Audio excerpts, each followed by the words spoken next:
ایک لڑکا بھیڑوں کو چرانے لے جاتا تھا۔ ایک دن اس نے ایک فرضی بھیڑیے کا تصور کر کے چلانا شروع کر دیا، بچاؤ بچاؤ، بھیڑیا آ گیا۔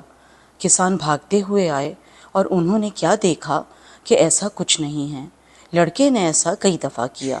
ایک دن ایسا ہوا کہ بھیڑیا سچ مچ آ گیا۔ لڑکا چلانے لگا، بچاؤ بچاؤ، بھیڑیا آ گیا، بچاؤ۔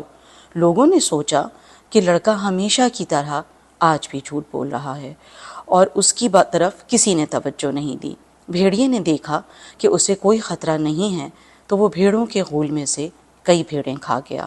اس کہانی کو پڑھ کر ہمیں یہ سبق ملتا ہے بچوں کہ جھوٹ بولنا بہت بری بات ہے۔ اس کہانی میں جھوٹ بولنے کی وجہ سے کسانوں نے اس لڑکے پر بھروسہ کرنا چھوڑ دیا اور بھیڑیا اس کی بہت سی بھیڑیں کھا گیا۔ اگر یہ کہانی آپ کو پسند آئی ہو تو بتائیے گا ضرور۔ شکریہ۔